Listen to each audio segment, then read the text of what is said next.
Hi, I'm Anqoinette Crosby, and welcome to County Report This Week. Coming up in the next half hour, proving it's never too early to start talking about racial equity. We hear from local students about their views on this pressing issue. Plus, looking for work, we'll tell you which county department is now hiring. And later, how your camera skills can turn you into a citizen scientist. But first, it's considered the Olympics for the mind. ACT-SO is a major student initiative of the NAACP. Michelle Salu takes us to the awards ceremony where the winners were announced. Inspiration and excitement filled the room this past Saturday as students got ready to compete at the ACT-SO Competition Day opening ceremony at the Montgomery College Rockville campus. For over 4 decades, the mission of ACT-SO has been to prepare, recognize, and reward African American students who exemplify artistic excellence.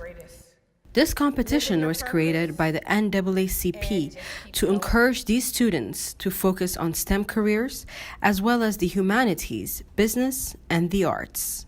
We're just proud of you. When you represent yourself in your school, in your county, and your parents, in your NAACP chapter, you are really showing the best of what we have to offer. Councilmember Will Jawando, an NAACP alum himself, was present to show his support to the students and present this year's local honorees with a council certificate to recognize their achievements. The ACT-SO program is really an exciting one because it allows us to showcase the talent of our kids and our students in a whole range of things, science, math, art, poetry. And so I am an NAACP alum as a student myself, and so it's really heartening for me to see our kids excelling. The fact that we sent this year 3 of the 20 students that went to the national competition in Hollywood at the NAACP Image Awards came from Montgomery County shows just the great talent that we have here. So it's just an honor to be here, and I wanted to recognize them and tell them to keep working hard. Northwood High School student and gold medalist Gabrielle Kramer says she has gotten a lot of knowledge and different skills from being involved in the ACT-SO competition and is excited to go to nationals to go even further in her dance career. I feel like it's such an accomplishment to, one, nationally place in the competition, and also to get flown out to LA to be with other talented students and kind of learn about ourselves and bond and learn about the industry. It's a really big accomplishment. I learned how to market myself, how to brand myself. When we were at the competition last year, we had a bunch of master classes and different seminars that could help us learn how to be the best versions of ourselves as we go and embark on our careers. For others, like Frederica Digby, a silver medalist, taking part in the ACT-SO competition has not only given her the tools to excel in her interests and career, but has also helped her to evolve as an individual. When I first came into the very first local competition, I was very awkward, very shy, very unsure of myself. And as time progressed throughout the competition, I became, a stronger version of who I am. And this program really strengthened that in me. So it brought resilience to me and who I am. As these students embark to go to nationals, we wish them luck. From Rockville, Maryland, I'm Michelle Salu for County Report This Week. Local students got together at Gaithersburg High School to share their thoughts on racial equity and social justice. MyMC Media's Deidre Byrne has a story. You can't fix racial equity if you're going to continue to cater to racist. Students sounded off at Monday's Racial Equity and Social Justice Forum at Gaithersburg High School. There's a lack of opportunity for students compared to Down County Consortium to Upper County Consortium. One of the student groups eager to have a voice is MoCo Students for Change, a group that's been advocating for a county-wide school boundary study. We're here to address how much socio and economic inequality is perpetuated by dividing our schools by de facto segregation. Yareem Cohn opened up about experiencing inequities as an MCPS international student. I think that the biggest problem that we face, not only as a county but as a community and as a country in general, is ignorance. Many students shared their struggles with stereotypes. Just because I am Asian does not mean I am going to be a doctor or a rice farmer. You see some people in the hallways, they're running and jumping and loud, and they're black. So suddenly, I become, oh, she's loud because she's black. It's kind of hard to be the Latina girl I'm supposed to be, because like I'm supposed to like kind of hide my race and make it seem like I am this completely different person in school. Some students were frustrated that it seemed like only a small group of students were engaging in this dialogue. People ignore all these issues. They ignore that the issue exists, and when they hear about it, they don't understand or even try to understand it. That's why these programs have little turnout most of the time. That's why these programs have mostly ethnic turnout. But ultimately, students were left with hope. Just being here is an amazing movement forward, and I hope you all know that. And it's comforting to know that there are other people going through my experiences, especially when so many times we feel so alone. Anqoinette Tatakonda, the student member of the Board of Education, who planned this forum with Council President Nancy Navarro, was happy to see students engaging in difficult conversations. Like Council President Navarro always says, by moving forward on the trajectory to racial equity, we are all going to grow and benefit as a county. Reporting from Gaithersburg, I'm Deirdre Byrne for County Report This Week. Local businesses are putting out the welcome mat to encourage others to set up shop in our community. That's the goal behind a grassroots campaign being put forth by County Exec Marc Elrich and Council VP Sidney Katz. It's called For Business, benchmarking to be the best for business. And then we're going to start going through everything that comes up in the business, in the listening sessions, and we're going to look at how we can address them. And it may mean regulatory changes, it may mean legal changes, but my commitment, and I know Sidney's commitment's the same, is that when we're done, we will come back with regulatory reforms and with legal reforms that change the way we work here. More listening sessions will be held in May. For more info, go to montgomerycountymd.gov. Well, here's a way that you can ride the bus and help feed hungry families at the same time. It's Ride On's Give and Ride. The annual program starts the week of April 28th. Ride On passengers get a free trip by donating canned, non-perishable food items right on the bus.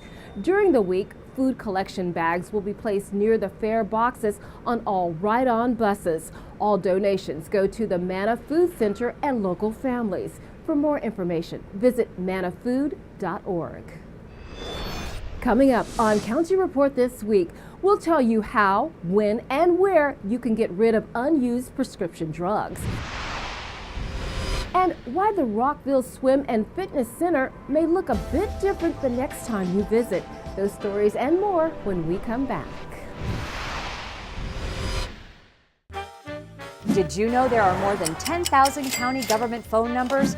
But there's only one number you need to remember for non-emergency calls, 311. MC311 is Montgomery County government's online telephone information system. Need information? Have a problem or complaint?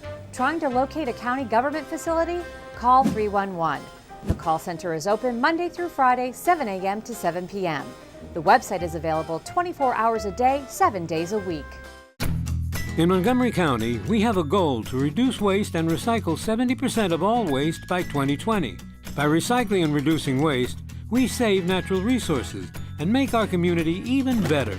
So recycle at home, work, school, everywhere, and keep recycling going. For more information, call the Montgomery County, Maryland Division of Solid Waste Services at 311 or visit montgomerycountymd.gov/recycling. Keep it going. Recycle more now. Welcome back to County Report This Week. I'm Anqoinette Crosby. Earth Day is officially April 22nd, but here in the county, we celebrate it for the entire month. There are lots of volunteer opportunities and events scheduled in the county. Students can earn service learning hours by simply volunteering during Earth Month. Cleaning up local streams, picking up trash, and pulling weeds are just some of the things that need to be done. For more info, visit mygreenmontgomery.org or montgomeryserves.org. Get ready for Greenfest. It's on Sunday, April 28th at Brookside Gardens in Wheaton. There are fun things for the entire family to do. Kids can climb trees and other activities. There's also music, films, exhibitors, and workshops. The focus is building community and improving our environment. The 5th annual event is free and open to the public from 11 a.m. until 4 p.m. There's also free parking and shuttle from the Glenmont Metro Station.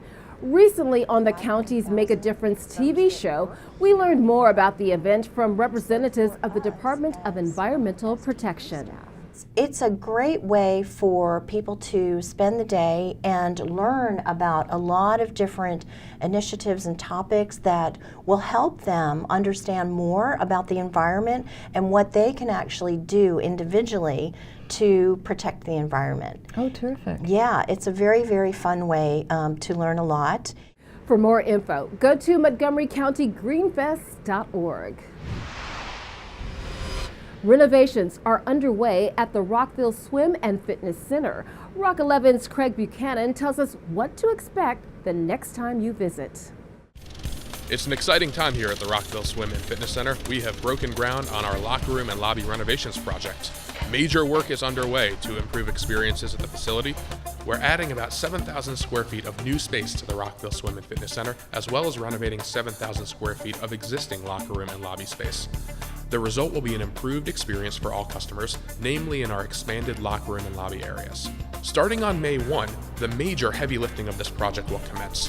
All customers will need to visit the facility through use of the outdoor pool's entrance and bathhouse. On May 1, although the indoor pool, fitness room, and activity spaces will remain open, its dedicated entrance will be closed. All of our visitors should plan to use the outdoor pool's bathhouse for changing and showering purposes. At the conclusion of our project, the result will be a much larger locker room for the men's and women's room, as well as a dedicated unisex or gender-neutral changing room for families. There will be a dry corridor between the lobby and the north pool, an expanded lobby area, as well as improved infrastructure such as HVAC system and other amenities that serve customers every day. On behalf of the staff of the Department of Recreation and Parks, as well as the staff here at the Rockville Swim and Fitness Center, we truly wish to thank our customers for their patience, flexibility, and ability to adapt with us through this progress.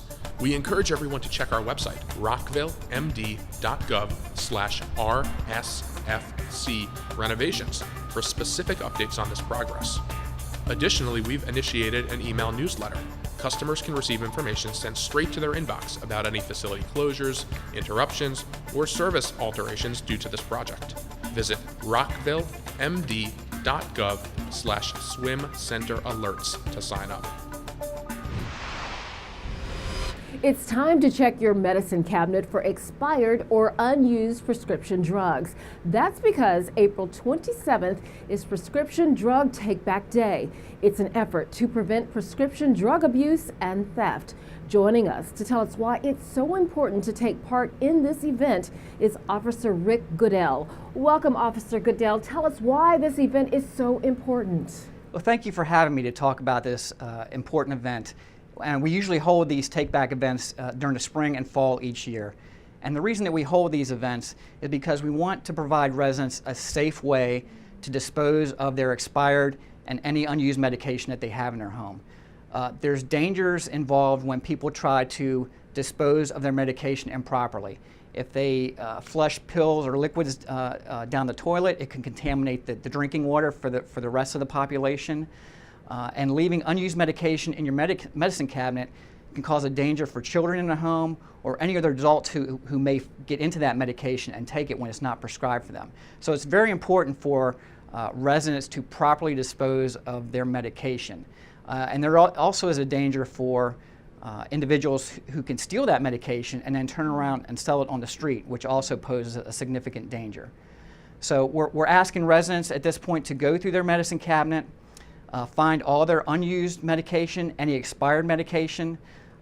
Medication does have an expiration date, and if you use medication after it's expired, there is a danger that you could potentially overdose on it or have some other adverse health effects from taking expired medication.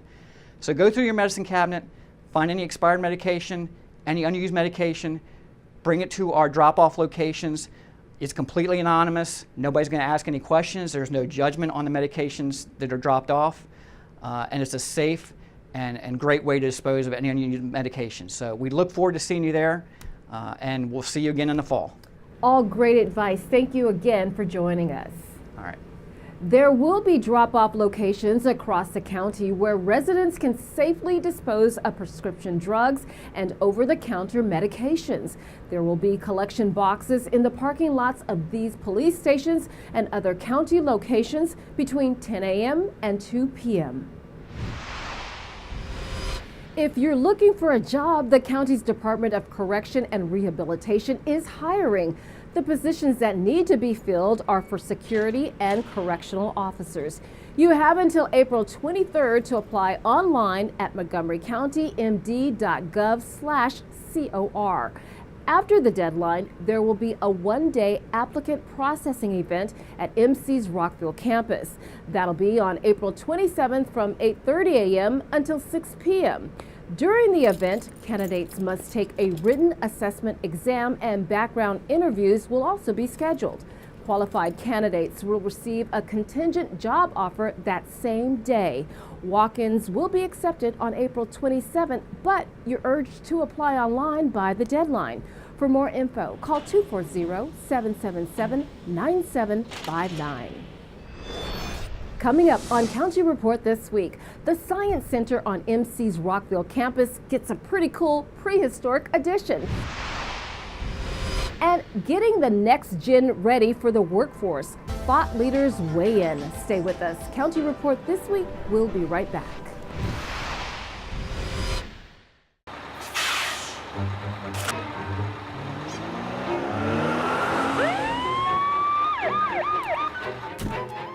Hey, mister, down here.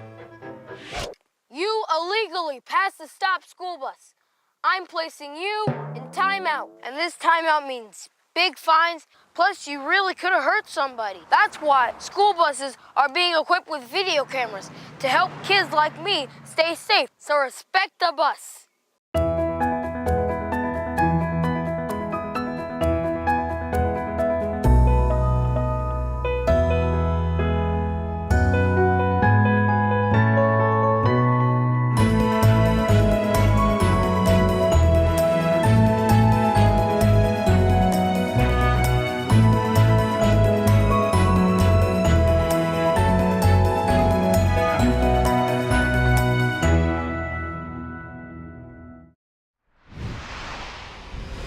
Welcome back to County Report this week. I'm Anqoinette Crosby. There's a dramatic new addition to the Science Center on the Rockville campus of Montgomery College. And MCTV student reporter Shar Freeberg has all the exciting details.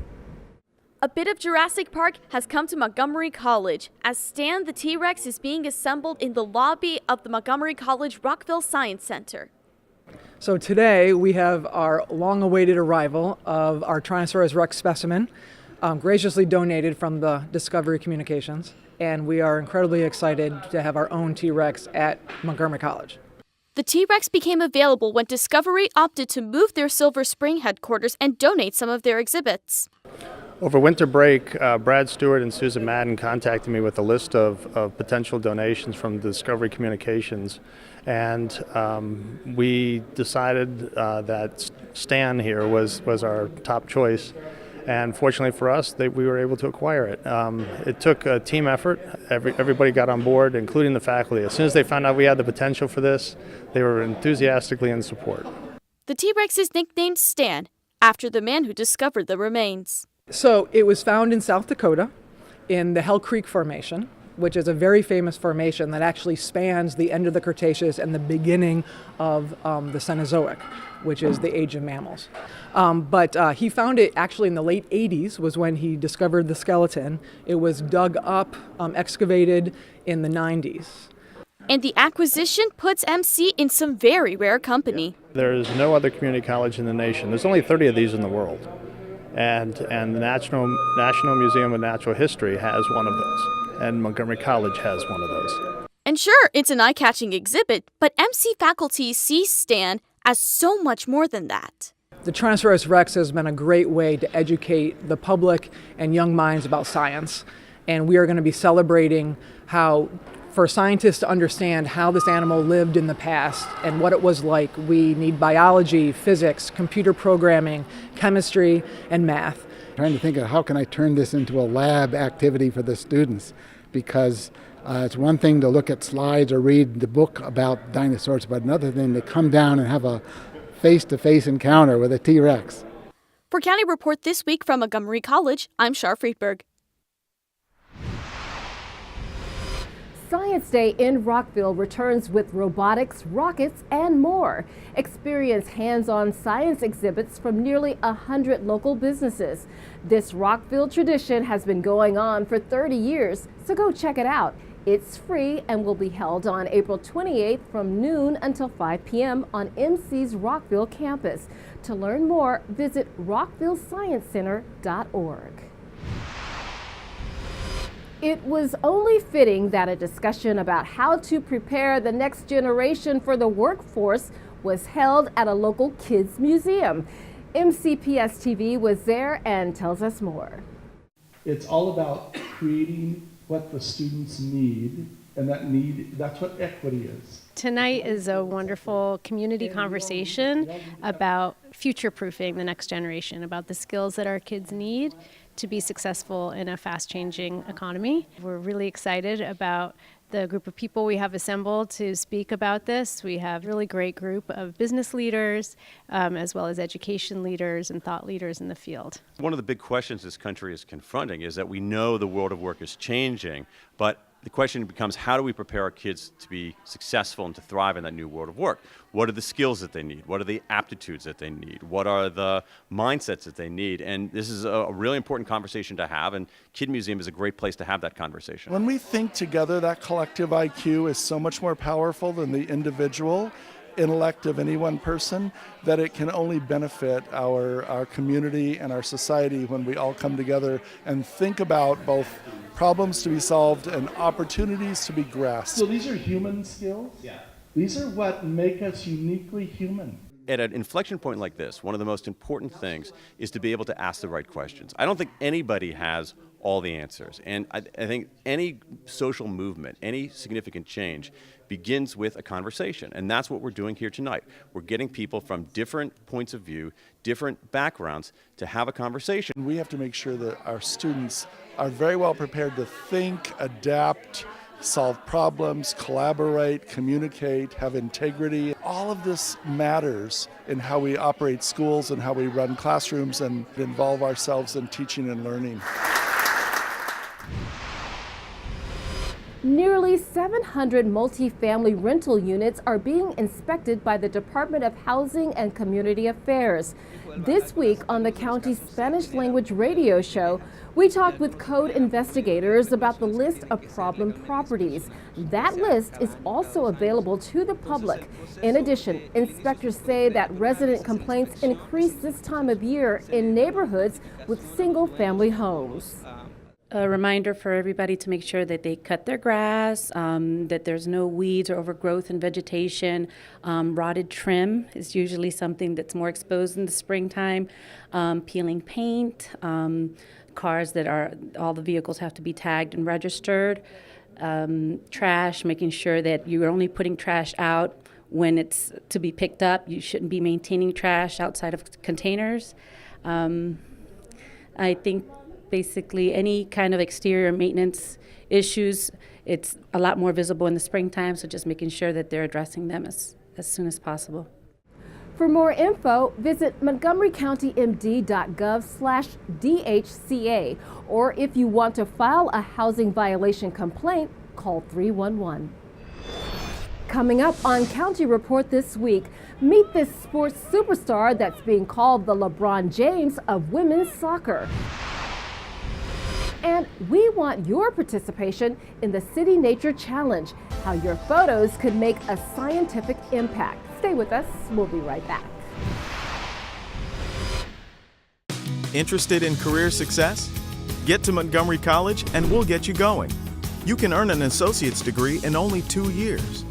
With 3 campuses, award-winning faculty, and multiple online learning opportunities, Montgomery College will empower you to set your course and succeed. Want to pursue a bachelor's degree? If you start at MC, you can save 1/3 on total tuition costs of a 4-year program. Apply today.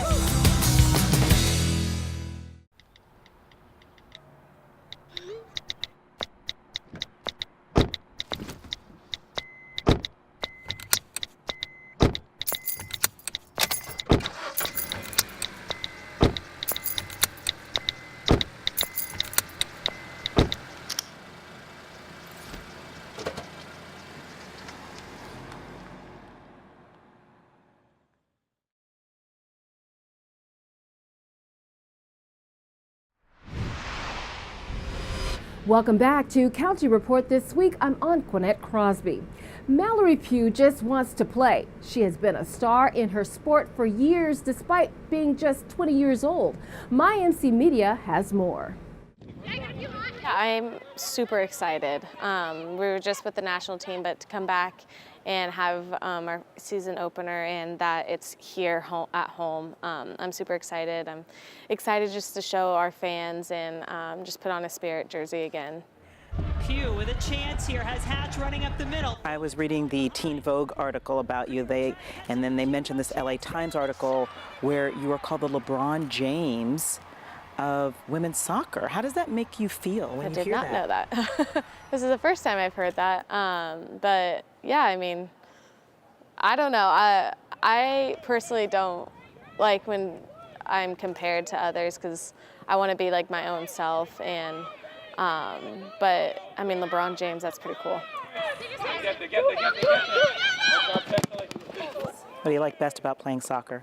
I just like going out there and there's just like this sense of freedom and that I get, and there's also this like competitive side that I can like bring out, and then also just like the relationships that I build. I mean, on the national team with the Spirit, growing up, like I think it's the relationships part that like is just really, really cool. You're from Colorado. What do you miss most about Colorado, and what do you love best about the Washington, D.C. area? What do I miss most? I would say my family, and just like being home. I mean, Colorado's home. And then what I love the most about here, I love the big trees and like how green it is in the summertime. And I used to not like the like humidity so much, but I'm starting to like it more. And then also like we're in the nation's capital, like that's pretty cool. Montgomery Parks is participating in the City Nature Challenge, and we want you to participate with us. Anyone can become a citizen scientist in the parks. Lots of folks will go outside to look, find, and document plants and wildlife in the DMV. Observations may be collected from April 26th through the 29th. Take a picture of what you find. That picture will record your observation for others to see. Upload your photo and any notes to iNaturalist. For more information, go to montgomeryparks.org. We invite you to celebrate Carousel Day with us at Glen Echo Park. It's on Saturday, April 27th. Come take a ride on this historic local treasure. You'll enjoy a full day of free family fun activities. Those include live music, dance performances, face painting, and more. The event runs from 11 a.m. to 4 p.m. For more info, go to glenechopark.org. If you are a pet owner in the county, we have an important reminder. All dogs and cats that are 4 months of age or older must be vaccinated against rabies and have a pet license. The Montgomery County Animal Services and Adoption Center will hold rabies vaccination clinics. They'll take place once a month through September. The vaccinations are free if you purchase a county pet license. If an owner doesn't have their animal vaccinated, they could face a $500 fine. There is a clinic coming up on April 28th with more dates listed on your screen. They will be held at the Adoption Center in Durwood from 8 a.m. until 10:30 a.m. For more info, visit montgomerycountymd.gov/ASD. With that, we close this edition of County Report This Week. Remember to like us on Facebook and to join us again at this time every week for a look at what's going on inside Montgomery County. I'm Anqoinette Crosby. Thank you for watching.